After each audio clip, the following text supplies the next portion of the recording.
Hey, amazing viewers! Before we go into this riveting narrative, drop your location in the comments below. We love connecting with you all around the world. Also, if this is your first time here, press the subscribe button and join our incredible journey. Let's hit 10,000 subscribers this month together. Your support means everything. The streets of Greenwich carried the scent of early summer, the kind that made the leaves sway just a little more lazily in the breeze. It was the kind of morning where everything felt perfectly normal, predictable, even. I never thought I'd long for that kind of predictability again. My name is Olivia Thompson. If you had asked me then, I would have told you that my life was steady, controlled. After a painful divorce 3 years ago, I had worked hard to build a stable environment for my daughter, Emily. At 15, she was bright, talented, and full of life, a teenager with the kind of grace and wisdom that sometimes made her seem older than her years. We had our routines: Sunday church service, brunch at our favorite cafe, shopping at Nordstrom or J. Crew, and cozy movie nights with popcorn and fuzzy blankets. I liked knowing what to expect. I was a real estate agent, one of the best in our area.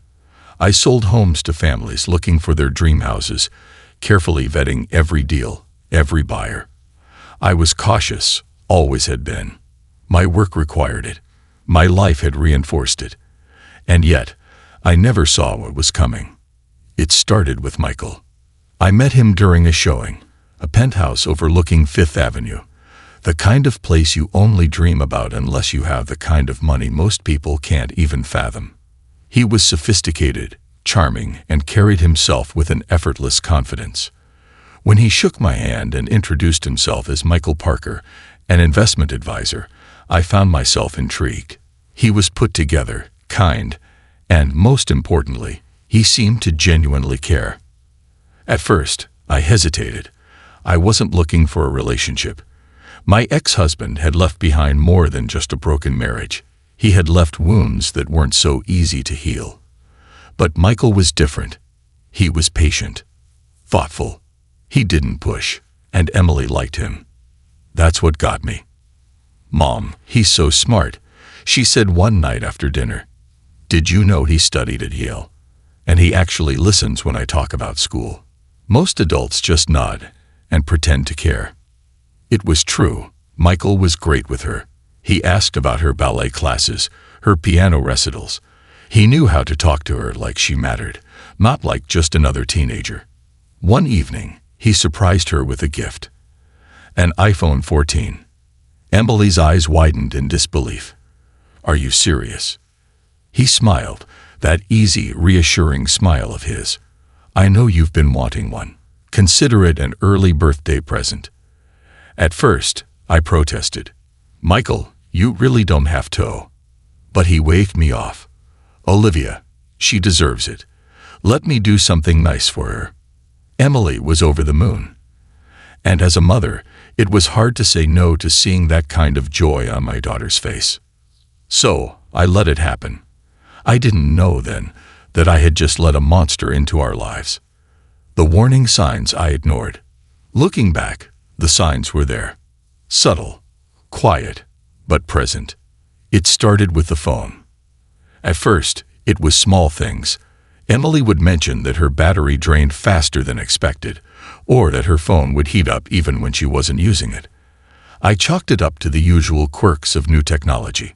Phones had bugs, right? But then there were the moments, odd, fleeting, that made the hairs on my arms stand up. One evening, Emily was in her room, humming along to a song while finishing up some homework. I had just stepped into the kitchen when I heard her call out, "Mom." There was something in her voice, a hesitation. I walked to her doorway. "What's up?" She held out her phone. "Did you just call me?" I frowned. "No." Her brow furrowed as she turned the screen toward me. There on her recent calls list was my name. A call lasting exactly 2 seconds, placed just moments before I had walked in. A cold feeling trickled down my spine. I reached for my own phone and checked my call log. No record of a call. "That's weird," I said, forcing a smile. Maybe it's just a glitch." Emily shrugged and went back to her work, but the unease didn't leave me. I told myself I was overthinking it. But then, there were the messages. One night, Emily came downstairs, her face pale. "Mom, I think someone's reading my texts." "What do you mean?" She handed me her phone. There in the messaging app was a conversation with her best friend, Sophia. "Emily, are you coming to practice early tomorrow?" Sophia, "Yeah, my mom's dropping me off at 6:30. Emily, "Okay, cool. See you then." And then, a message neither of them had sent. Unknown. Don't be late. There was no sender name, no number attached, just those 3 words. A chill settled in my chest. "Did Sophia send that?" I asked, trying to keep my voice steady. Emily shook her head. I asked her. She swore she didn't. I stared at the message, my grip tightening around the phone. This wasn't normal. This wasn't just some technical glitch.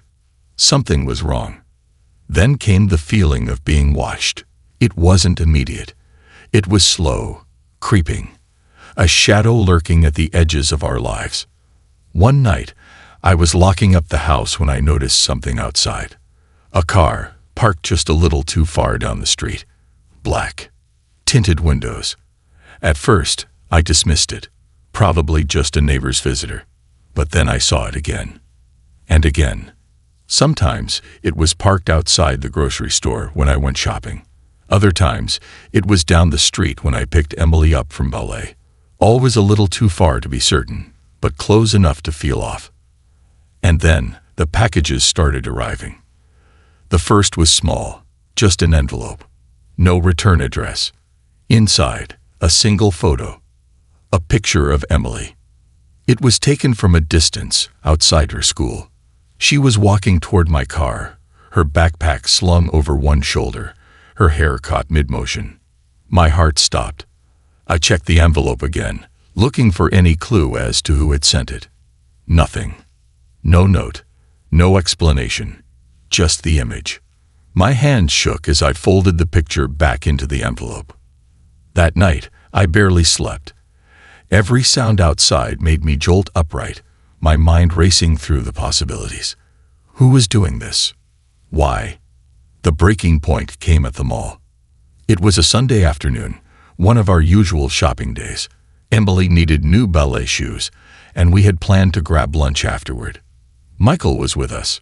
We strolled through the Sono collection, weaving in and out of stores, the hum of weekend shoppers filling the air. Everything seemed normal. Until it wasn't. We were in Nordstrom when Emily turned to me, her face pale. "Mom, this app wasn't here before." She held up her phone. The screen displayed an unfamiliar icon. System Update Pro. At first glance, it looked official, almost like one of those standard system applications, but something about it felt wrong. "When did you download it?" I asked. I didn't. A feeling of dread settled in my stomach. "Let me see." I took the phone and tapped on the app. Instead of opening a settings menu, it displayed a list of permissions. Camera, microphone, location, messages, call logs, everything. My breath caught. I scrolled further, my fingers trembling. The app had been recording Emily's location for 3 weeks. Every movement, every place she had been.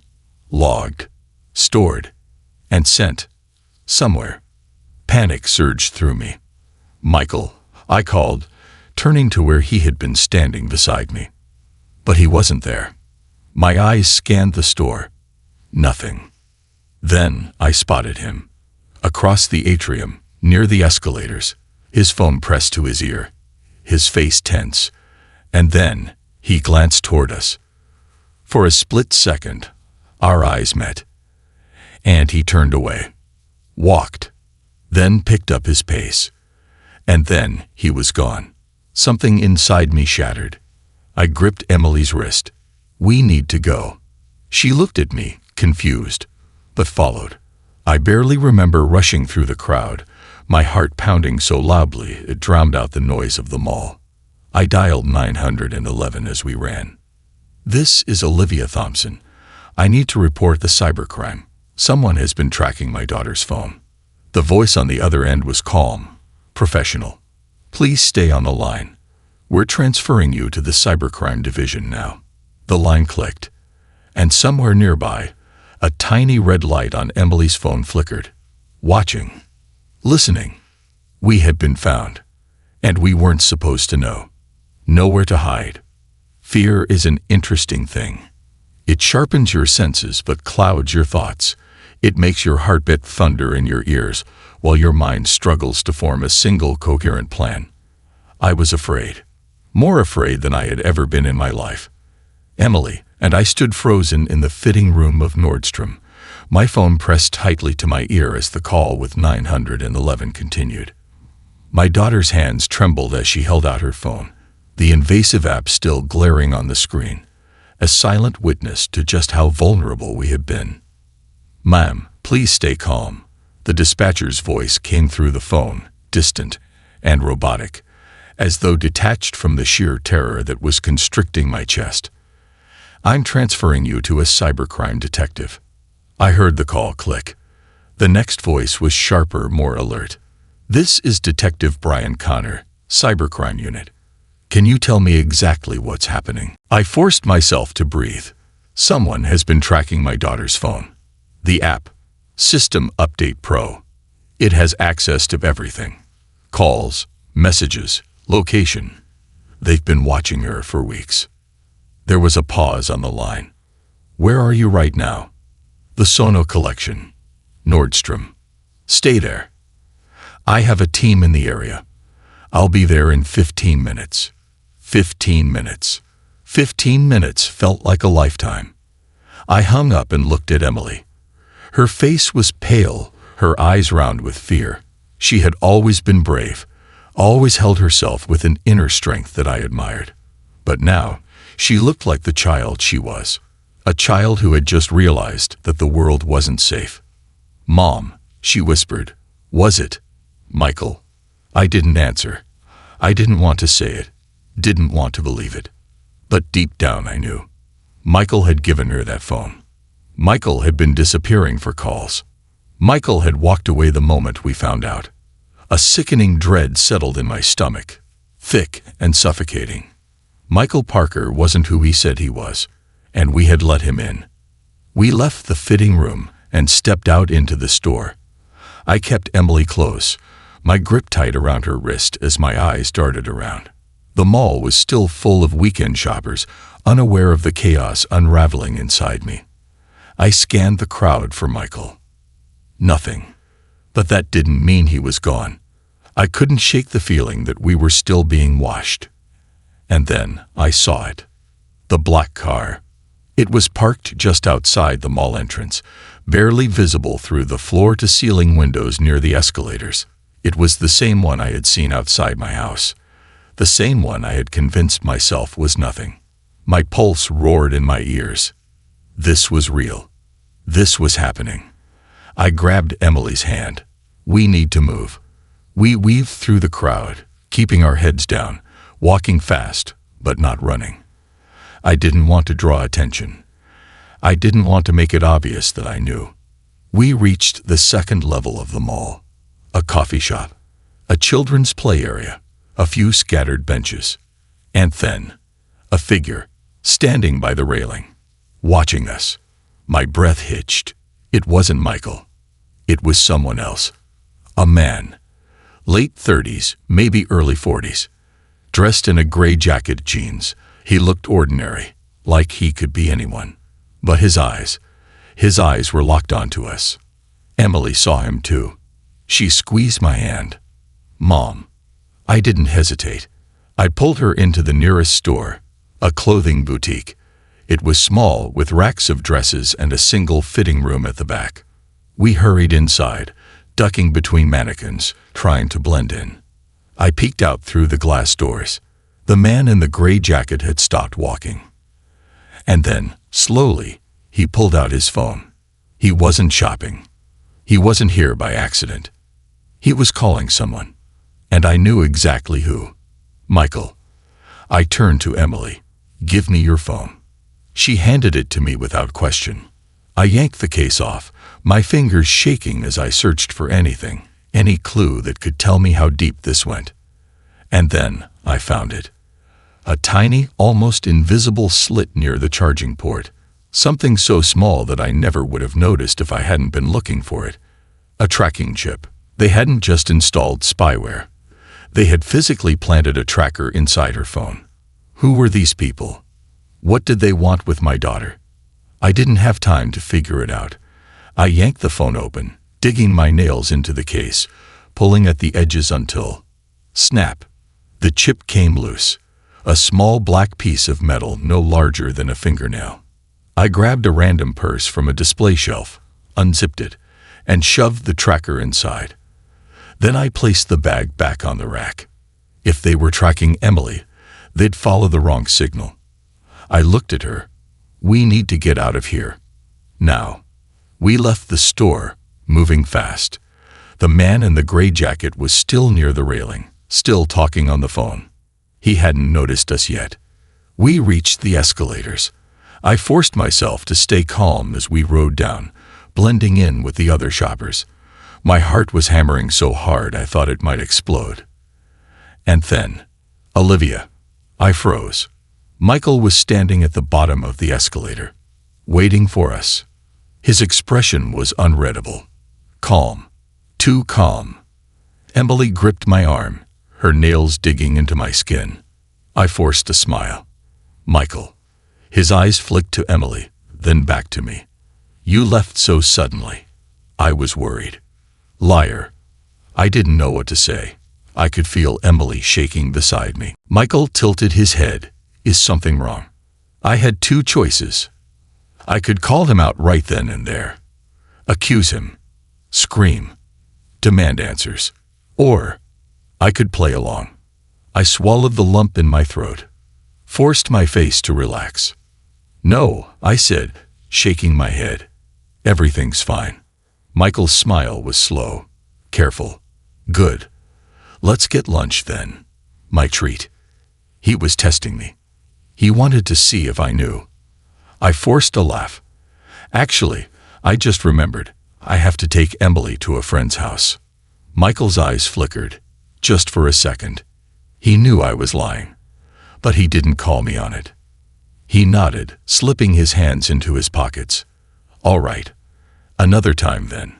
I grabbed Emily's hand and walked away. I didn't look back. I didn't stop. I didn't breathe until we were outside, running toward the police car that had just pulled up. Detective Connor stepped out, his face sharp with urgency. Miss Thompson. I nodded, gasping for air. He's inside. Michael Parker. He's inside the mall. Connor's expression darkened. We'll handle it. And as officers moved in, my hand still gripping Emily's, I realized. This wasn't just about Michael. This was bigger. Much, much bigger. The truth we were never meant to know. There are moments in life that split your existence in two, before and after. Before that day at the mall, I thought the worst thing I had survived was my divorce. I thought the biggest challenge I'd ever face was raising Emily alone. After that day, I knew better. Emily and I sat in the back of a police cruiser, the world outside moving in slow motion. The flashing lights of law enforcement vehicles painted the mall's exterior in streaks of red and blue, but I barely saw them. My hands gripped Emily so tightly I could feel her pulse against my palm. Detective Connor stood outside, speaking into his radio, his jaw set tight. Michael was inside. Somewhere in the maze of stores and shoppers, the man I had let into my life, the man who had smiled at me over dinner, who had bought my daughter gifts, who had touched the small of my back like he belonged there, was being hunted like a fugitive. Because that's exactly what he was. The detective ducked his head into the car. We're securing the exits, he said, his voice low but urgent. If he's still in there, we'll find him. Still in there. I didn't even know if I wanted that to be true. Because if they found him, it meant he hadn't disappeared. It meant he was still close. Watching. Waiting.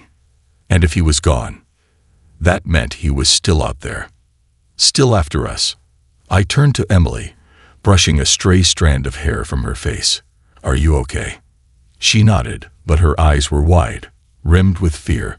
"Mom, who is he?" I had no answer. But Detective Connor did. 30 minutes later, we were inside the Greenwich Police Department. The air smelled like coffee and worn-down paperwork. The station was busy, officers moving in and out, phones ringing, conversations hushed but urgent. Connor led us into a small windowless room, a conference space, not an interrogation room. That should have made me feel better. It didn't. "Sit tight," he said, then disappeared through a door on the other side of the hallway. Emily sat beside me, her arms crossed, her leg bouncing anxiously beneath the table. "Mom," she whispered, "why would he do this?" I swallowed hard. I don't know. But I was about to find out. The door opened again. Connor returned, a folder tucked under his arm, a grave look on his face. He didn't sit. He didn't waste time with small talk. Instead, he opened the file and slid a photo across the table. It was Michael. Or at least, it was the man I knew as Michael Parker. "This is your boyfriend, correct?" Connor asked, his voice measured. I stared at the image. The same piercing blue eyes. The same confident smirk. But something was different. This photo wasn't taken at a corporate event or a luxury dinner. It was a mugshot. My breath hitched. "What is this?" Connor exhaled, rubbing a hand down his face. "His real name is not Michael Parker. His real name is Daniel Royce. He's been under federal investigation for years." The room tilted. I gripped the edge of the table. "What?" Connor nodded toward the file. "He's not an investment advisor. He's a ghost, one of the best at creating fake identities. We believe he's been involved in high-level corporate espionage, blackmail, and surveillance for hire. The kind of work that doesn't just steal information, it ruins lives." I shook my head. "I don't understand. Why Emily? Why us?" Connor's expression darkened. He hesitated, then slid another photo across the table. It was me. A surveillance shot, taken outside my office. I felt the air leave my lungs. "You weren't just a random target," Connor said. "We believe someone hired him to watch you." The room went silent. The words slammed into me, knocking the breath from my chest. Someone hired him. Someone had paid to have my life infiltrated. I forced myself to breathe. "Who?" Connor hesitated, then said, "Your ex-husband." I didn't realize I had stopped breathing until Emily's voice cut through the haze.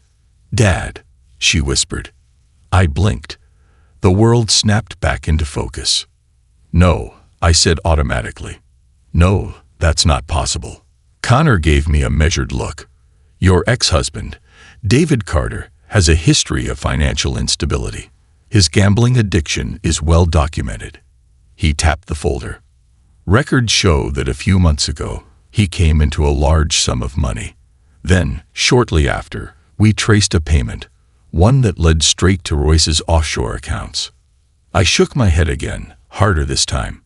"David is a mess, but he wouldn't. He wouldn't." The words died in my throat. Wouldn't he? David had lost everything. His job, his reputation. The divorce had left him drowning in debt. And Emily. Emily had chosen me. She had cut ties with him after he missed her birthday 2 years in a row. I had thought that was the end of it. But what if it wasn't? What if he had decided to take something back? Emily was silent beside me, her hands curled into fists. Connor's voice was gentler now. "I know this is a lot to process, but right now, our priority is your safety." He reached into his pocket and pulled out a small, sleek device. "This is a secure phone. I want you to use this instead of your personal devices. We don't know how deep the tracking goes." I took the phone with numb fingers. "What happens now?" I asked. Connor's jaw tightened. "We find Royce. We track down your ex-husband. And we make sure neither of them can ever come near you or your daughter again." Emily exhaled sharply, and for the first time, her fear cracked into something else. Anger. "What if they already have?" she asked. Connor frowned. "What do you mean?" Emily lifted her hand, shaking slightly as she turned her own phone screen toward us. Despite being turned off, despite being stripped of its tracking chip, the screen was still blinking. A small red light. A live signal. Someone was still watching us. Someone was still listening. Connor swore under his breath, grabbing his radio. "We need immediate lockdown. Now." Alarms blared through the station. And that's when the power cut out. The room plunged into darkness. And somewhere, in the pitch black, Emily whispered, "They're already here." The day we took our lives back. The darkness swallowed the police station in an instant. A sudden, absolute blackness. The only sound was the sharp gasp Emily made beside me, followed by the distant echoes of officers shouting orders down the hall. Then, a click. Not from a gun, not from a light switch. From Emily's phone. The screen flared to life, despite being powered off. A single message appeared. "Run." My body went cold. I grabbed Emily's wrist and bolted from the conference room, just as emergency backup lights flickered on, bathing the station in an eerie red glow. Officers were scrambling, some reaching for weapons, others moving to secure exits. Detective Connor was already barking orders into his radio. "Get all units outside. Now. We have a compromised system. Potential breach. Lock it down." Then he turned to me. "Mo-V, get to the back exit. Don't stop. Don't look back." But he cut me off. "Go." I didn't argue. I ran. Emily's breath came in short, panicked bursts as we tore through the station's hallways. Every shadow felt like a threat. Every noise sent my heart slamming against my ribs. We reached the rear exit, a steel door leading to the back lot. It was slightly ajar. Unlocked. Someone had been here. Someone had opened it. I hesitated. Emily squeezed my hand, her eyes wide. "What if they're waiting for us?" she whispered. I didn't have an answer. But staying inside wasn't an option. I pushed the door open. And then, a hand grabbed my arm. I twisted, ready to fight, ready to claw and kick and do anything to protect my daughter. But it wasn't an attacker. It was Connor. "Stay low," he ordered, his voice sharp but calm. "Get in the car." I followed his gaze. A black SUV was idling at the edge of the lot, its engine running. I didn't recognize the vehicle, but Connor's face was set like stone. "That's your ride," he said. I didn't ask questions. I threw open the back door and shoved Emily inside before climbing in after her. As soon as the doors slammed shut, the driver hit the gas. We sped through the dark streets of Greenwich. I twisted in my seat, looking behind us. No cars followed. No shadows lurked in alleyways. But that didn't mean we were safe. "Where are we going?" I demanded. The driver, an older man with a salt and pepper beard, glanced at me through the rearview mirror. "Somewhere secure." That wasn't good enough. "Who are you?" I snapped. He exhaled. "Someone who doesn't want your daughter ending up as collateral damage." I stiffened. Emily was silent beside me, her hands curled into fists on her lap. Connor turned from the front passenger seat. "Olivia, listen carefully. We're taking you somewhere off-grid. A safe house." I shook my head. "No, no more hiding. No more running." Connor sighed. "I understand, but—" "No, you don't understand," I snapped. I let a man into our lives. I let him watch us. I let him play house with my daughter while he tracked our every move. And now I find out my ex-husband, her father, paid him to do it. My voice broke. I'm done hiding. Emily's fingers curled tighter. "Me too." Connor studied us for a long moment. Then, finally, he nodded. "All right," he said. "Then we end this." 1 week later, we didn't go into hiding. Instead, we set a trap. David Carter, my ex-husband, had been careful. He had hidden behind offshore accounts, used proxies to funnel payments, erased his digital footprint. But he had made one mistake. He had underestimated me. Because here's the thing about people who think they're in control. They never expect the ones they've controlled to fight back. With Connor's help, I recorded a message, one that we sent directly to David's encrypted email. A message that only he would see. You wanted to watch us. Good. Now watch this. Attached was every piece of evidence we had collected. The spyware logs, the financial transactions, the surveillance photos, the mugshot of Michael, Daniel Royce, the man David had hired. But the final attachment was the real kicker. A video of Emily, sitting in front of the camera, looking directly at him. You lost me once, Dad, she said. Now you've lost me forever. And then we sent it. Not just to David, but to every legal authority Connor had access to. 3 days later, David Carter was arrested in Miami. Royce was found in New Jersey, trying to board a private plane. They were both in custody now, both facing charges. And for the first time in years, I could breathe. 2 months later, the house felt different, lighter, safer. Emily was different too, stronger. She still had nightmares sometimes. I did too. But we were healing. One night, as I was tucking her in, she looked at me with those wise, too old eyes of hers. Mom. Yeah. She hesitated. Do you think he'll ever come back? I didn't sugarcoat it. No. And even if he tried, we'd be ready. Emily nodded. Then she smiled, small but real. You were really brave, she said. I kissed her forehead. So were you. She rolled her eyes. I guess we're both kind of badasses, huh? I laughed. And for the first time in a long time, I felt it. I wasn't a victim. Neither was my daughter. We were survivors. And we weren't afraid anymore. Because now we were the ones watching. Someone was watching my daughter. And we were never meant to find out. This concludes the story. Thank you for watching until the end.